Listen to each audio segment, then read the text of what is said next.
Good afternoon, everybody. This is Rollercoaster GP here with another video. In today's video, we will be looking at my top 20 roller coasters ranked. This will be as of July when my coaster credit count was 75. I wanted to make this video for two reasons. The first one was due to my low credit count, I thought it would be an interesting way to give some exposure and talk about some roller coasters that maybe we don't see on channels very often.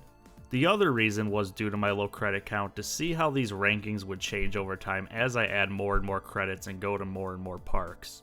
Roller coaster ranking videos are very fun to make because they're very subjective, and anybody who's a roller coaster enthusiast or a GP or really anybody out there has a different way of how they'll rank roller coasters. For me, what I look for most is intensity and airtime.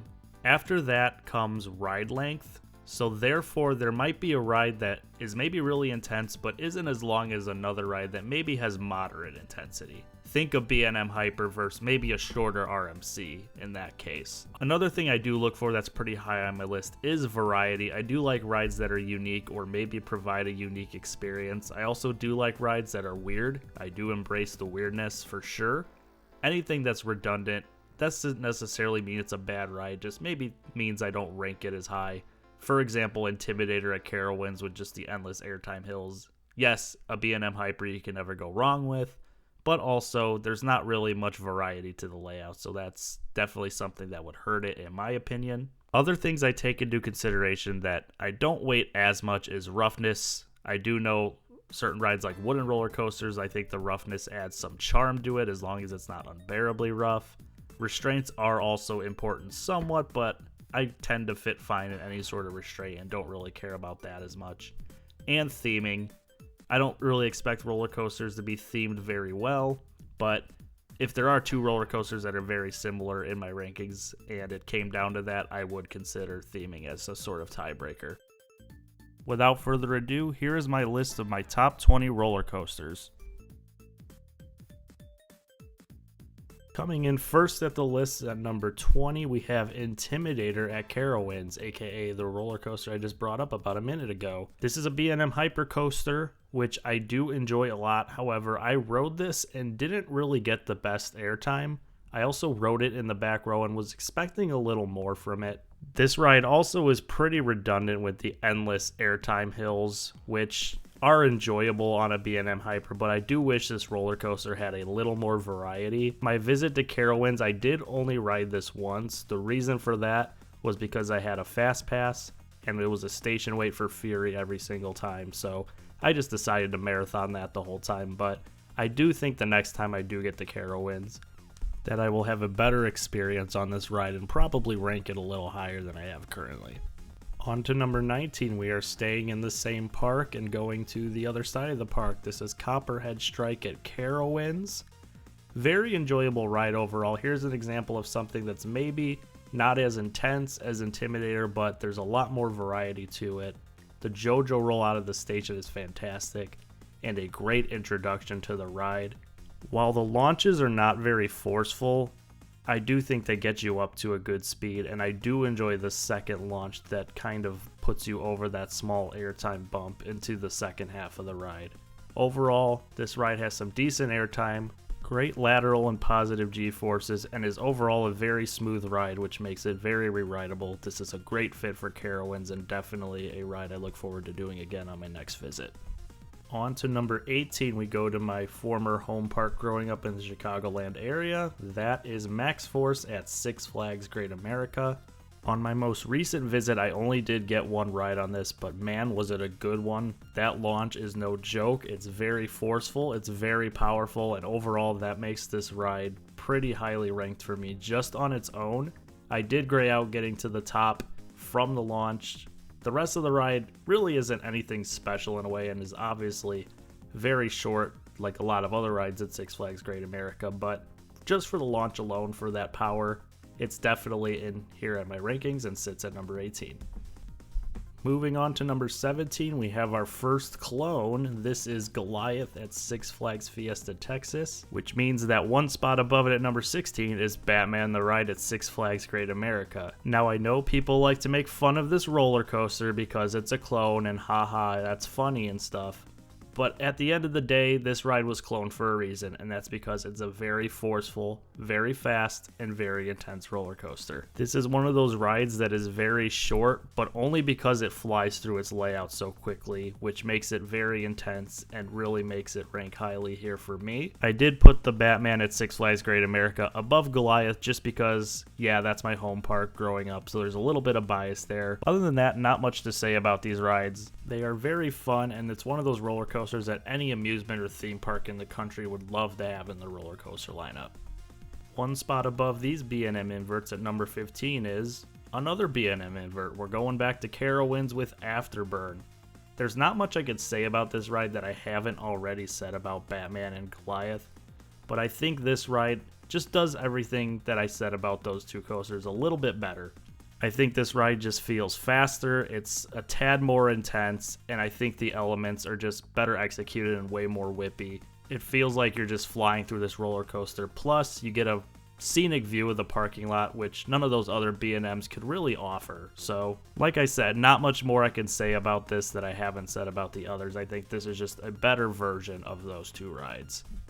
Moving on to number 14, we got our first defunct roller coaster. This is Deja Vu at Six Flags Great America. And this is a roller coaster I wish was more reliable and was up more because I really do miss it in the park's lineup. I remember riding this in junior high and waiting for it to be nighttime and grabbing that back row. It was such a great experience.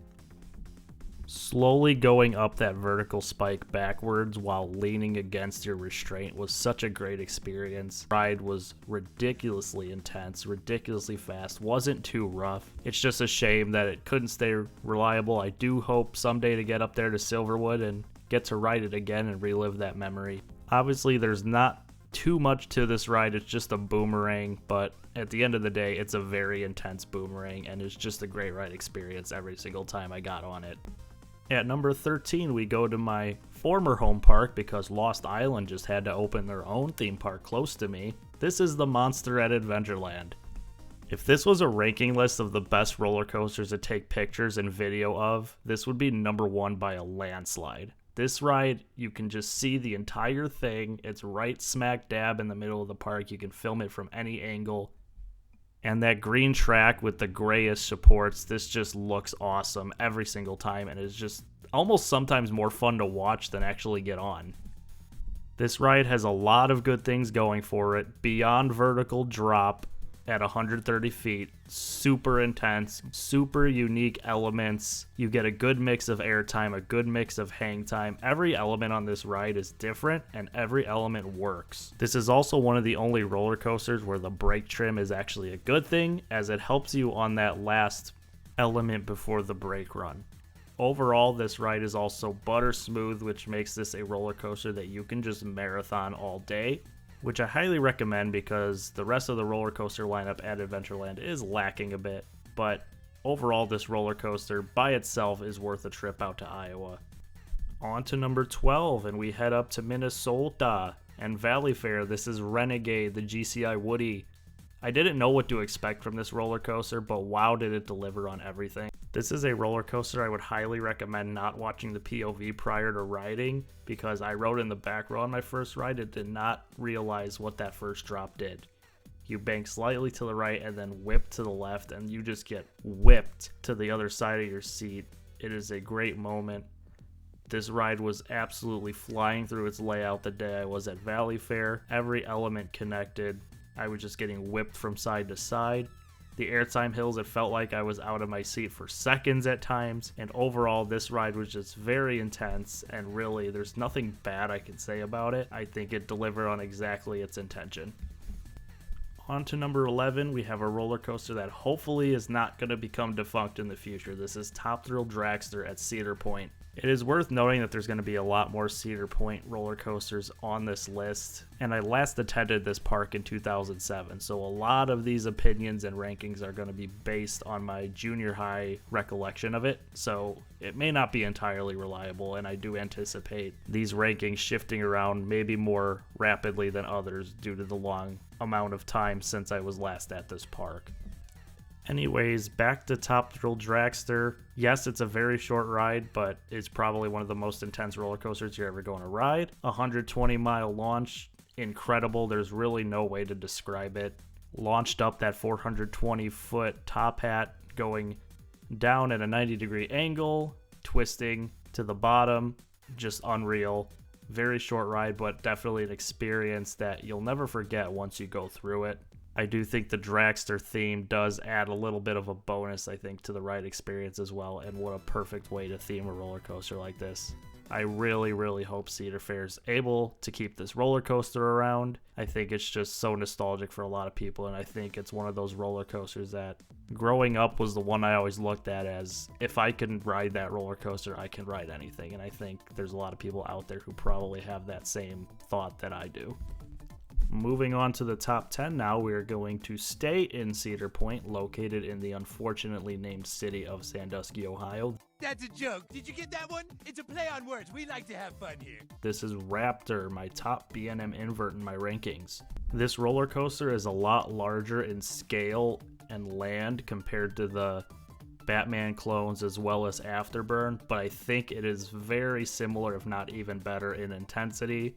This ride is very long, and I think this roller coaster, especially if that mid-course brake run's not hitting as hard, is incredible in the second half with all those helixes. Being at Cedar Point, I do think this roller coaster gets overlooked sometimes, but I think definitely there's people that probably have this in their top coasters at Cedar Point, and I can totally understand that. This is a phenomenal roller coaster, and hopefully will be a staple at this park for a long time.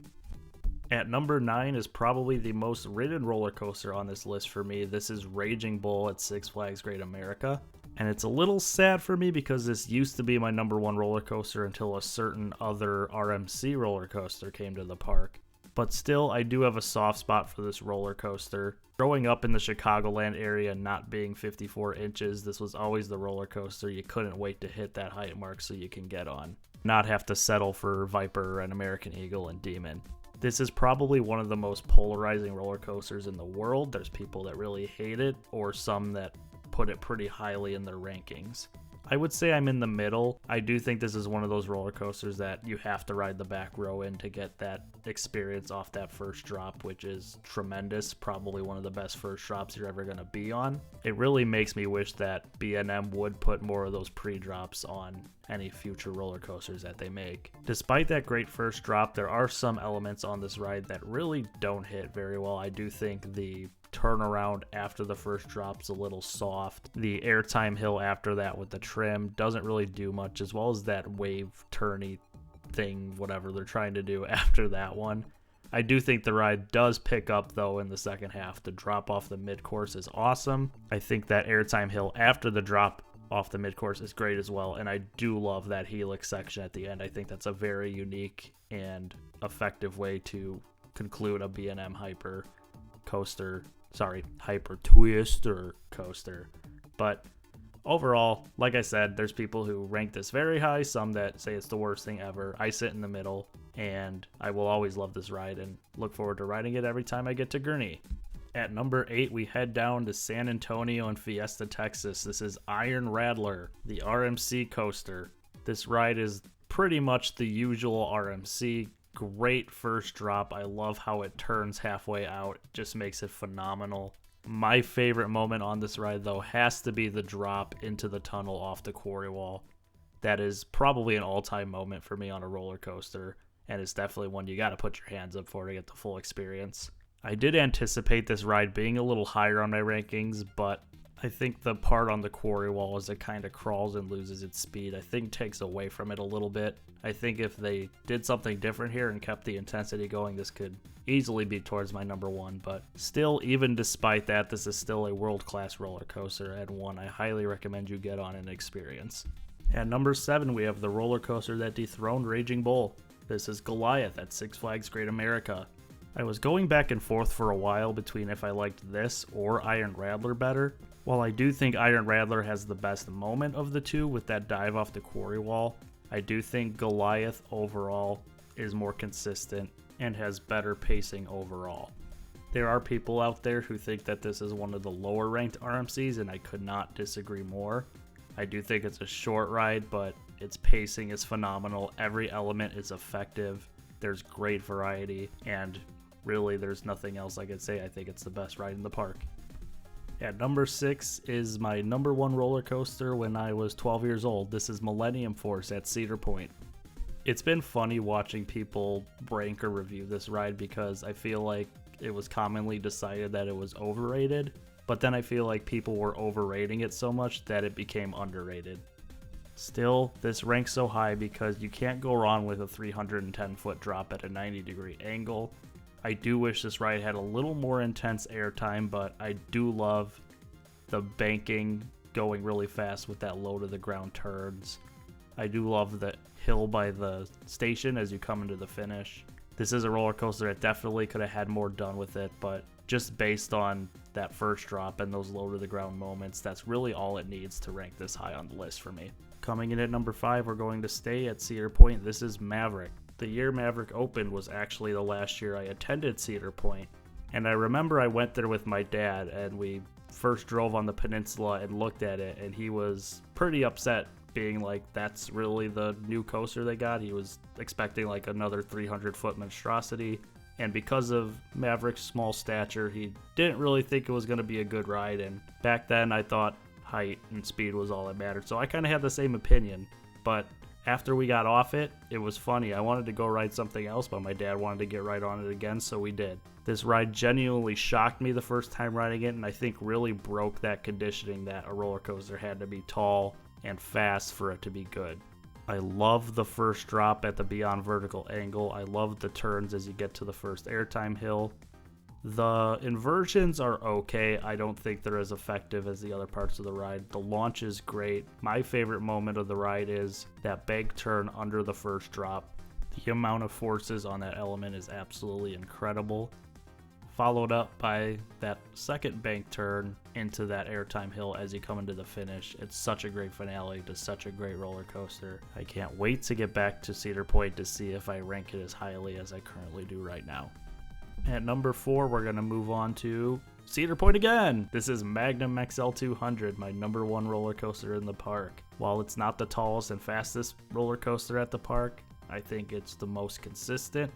I think it has the best layout, and really you can't beat that second half with those endless airtime hills. That's such an incredible way to end a ride. There's really no way to explain that experience. It's fun every single time. The ride's a little rough, but I don't think it's rough enough that it takes away from the experience. I love the setting of the ride, going through the water park and then ending up on the beach for that turnaround part. I love the tunnels on this roller coaster. I especially love on the second half of the ride the drop in the tunnel that comes out of nowhere and is such an intense experience. I do hope Cedar Point's able to keep this ride going for a long time, and I look forward to riding this again at Cedar Point. It's probably my most anticipated ride to see if it's held up according to my junior high memories of it.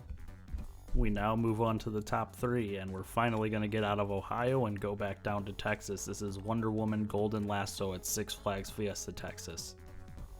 What a roller coaster this is. I had high expectations going into it for the first time, and they were absolutely blown away after getting off. Something I've noticed with these roller coasters in my top 3 is once I got on the brake run and the ride ended, I just had this feeling of what did I just go through, or I was laughing like a maniac. Those are feelings that rarely if ever I have after going on a roller coaster, so I feel like any roller coaster that I have that reaction to is definitely world class for me. This ride's pacing is absolutely unreal. You have barely any time to react to an element before you hit the next one. It's getting ejected from your seat, whipped side to side. If you're riding this in the back, you just have no idea where you're going, which just adds to the ride's intensity. I do see people that knock this roller coaster because it's short, but it also has phenomenal pacing and flies through its layout so fast that that's the reason it's short. I don't think the layout itself is short. It just hauls and goes so quickly that it makes the ride feel short, but really it isn't. There's a lot of elements jam-packed into that coaster. You just really don't notice it because you're flying through them so quickly. The one complaint I do have about this roller coaster is that there's no single rider line, and that really sucked. I had to wait for a long time compared to the other roller coasters at the park, and that was just a huge bummer, and I hope Six Flags Fiesta Texas can address that. At number 2, we head down to Wisconsin Dells if it had mountains. This is Lightning Rod at Dollywood. I'm happy to say that both times I've been to Dollywood, Lightning Rod was fortunately running. I got rides on it in 2019 and 2022, and I do think the retracking made it a lot smoother, and I don't think it's running any slower than it was initially. Everything else that people say is great about this ride, I agree with. It's one of the most intense roller coasters you're ever going to ride. The setting is beautiful going through the hills and the terrain. My favorite moment on this ride is definitely the quad down. I think that's genuinely one of the moments I've had on a roller coaster where I genuinely felt like I was going to get ejected and die, which is a great feeling to have on a roller coaster for sure, as long as you don't actually get ejected and die. Other than that, I do love the bank turn that goes to the left and then to the right and then to the left again. You just get whipped in your seat, and that's such a great moment on the ride. The pacing on this roller coaster is absolutely relentless, and like I said with Wonder Woman, the first time I got on the brake run after my first ride on this, I was laughing like a maniac. This ride is world class, and if you're not going to go to Dollywood for the cinnamon bread, you should go for Lightning Rod. And if Lightning Rod's down, well, at least the station looks kind of cool. You can look at that and the sign and the gas pumps. That's kind of cool. And at number 1, we go back to Adventureland. This is the Underground. Yeah, no. Number 1 is Fury 325 at Carowinds. What an absolute masterpiece this roller coaster is. It's really great in any row. I rode it in a bunch of rows. It hits the same every single time. The first drop just seems like it goes on forever and is never going to end. The pacing is absolutely insane on this ride. You're going fast the entire time. If you're riding this in the front row, you're going to feel the wind hitting your face the entire time. It's really something incredible. The variety in the elements is awesome. I love how the roller coaster just goes around the park and flies by the front entrance. I do think an underrated moment on the ride is the treble clef and then dropping under the walkway into that tunnel. You just fly through that element. All the Airtime hills are phenomenal. You get ejector on a B&M coaster, which is something you never get. And the reason I rank this over Lightning Rod is I do think Lightning Rod's a little more intense, but Fury is a lot longer and I think is pretty close to Lightning Rod overall in intensity. And that's kind of what I use to kind of make that determination. So Fury sits at number 1 in my rankings. I do anticipate this roller coaster staying at the top for a while, but I wouldn't say it's invincible up there. I do think there's roller coasters I'm looking at riding in the future that do have a chance to dethrone it, but we'll have to see. So that wraps up my top 20 roller coasters. Thank you so much for all of you who actually watched this entire video. This is my first YouTube video using a microphone, so apologies for the inconsistent audio sound throughout this. I do hope to make more videos over time and definitely improve the sound quality and consistency as I continue to make more and more videos. If you liked what you saw, please subscribe to my channel and follow me on Instagram. Being a new channel, getting subscribers is a must to get those views up, and I do appreciate anyone who does subscribe when I have such a low subscriber count.